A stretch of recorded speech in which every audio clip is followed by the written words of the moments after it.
बिहार में हाल ही में बजट पेश हुआ है और बिहार बजट पेश होते ही मुख्यमंत्री नीतीश और पूरे बिहार सरकार को लपेटकर पूरा लेख ही लिख दिया है राजस्व सुप्रीमो लालू यादव की सिंगापुर वाली बेटी ने। आइए इस बारे में आपको बताते हैं। बिहार सरकार ने अपने कार्यकाल का अंतिम बजट विधानसभा में पेश किया। बजट का आकार 3.17 लाख करोड़ रुपए रखा गया। वित्त मंत्री सम्राट चौधरी ने भी सरकार की आगामी योजनाओं की जानकारी सदन को दी।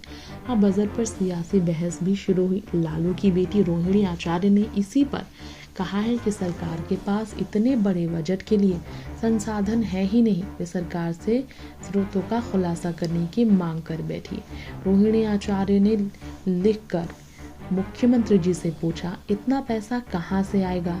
विधानसभा में वित्त मंत्री सम्राट चौधरी ने सोमवार को राज्य का बजट पेश किया था। ये सरकार का इस कार्यकाल का आखिरी बजट है। बजट का आकार पिछले बजट से बढ़ाकर 3.17 लाख करोड़ रुपए कर दिया गया।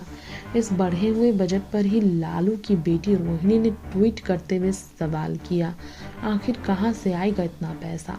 नीतीश जी, कहां से आएगा पैसा। 3.17 लाख करोड़ के आंकड़ों की बाजीगरी वाले बजट को प्रस्तुत कर खुद अपनी पीठ थपथपाने में कोई कसर बाकी नहीं रख रहे हैं। मशगूल नीतीश सरकार को ये समझना होगा इस तरीके से कि आर्थिक विकास के साथ मानव विकास और मानव विकास की खुशहाली के सूचकों का सतत मूल्यांकन किए जाने वाली आर्थिक नीति और व्यवस्था आज बिहार की सबसे बड़ी ज़रूरत है। गौर हो, जब सम्राट चौधरी ने बजट पेश किया था तभी वहाँ पर सदन में नीतीश कुमार उनका पीठ थपथपाते नजर आए। इस पर भी चुटकी रोहिणी ने ली और फिर रोहिणी ने लिखा, फेल डबल इंजन वाली सरकार को शायद ये भान नहीं कि बिहार के संदर्भ में बहु प्रचारित विकास का जुमला चलने वाला नहीं है। अगर लोगों को ये नहीं पता तो मैं बता दूं कि अगर लोगों को हक के रूप में बुनियादी सेवाएं नहीं मिली, गैर बराबरी की खाई कम नहीं हुई और श्रम शक्ति का पलायन नहीं रुका, तो नीतीश जी यक्ष प्रश्न ये है कि बिहार स्टेट बन चुके बिहार कितने बड़े साइज के प्रस्तावित बजट के लिए पैसा कहां से आएगा।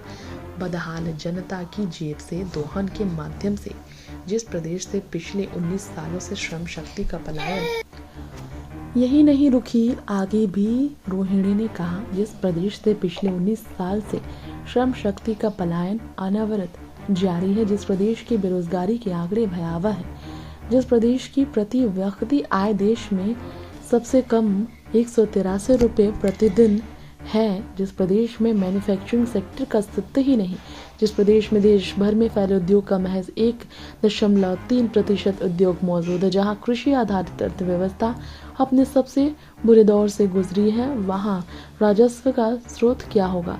क्या पहले से कर्ज में डूबे बिहार पर और कर्ज का बोझ लादा जाएगा।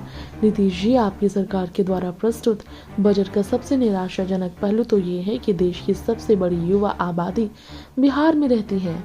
बावजूद इसके प्रदेश के बजट में युवा आबादी के लिए रोजगार सृजन की चर्चा तक नहीं।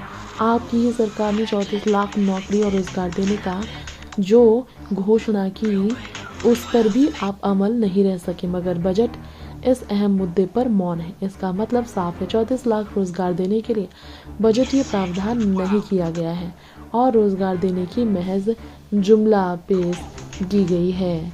इस तरह से रोहिणी आचार्य ने अपना गुस्सा जाहिर किया है।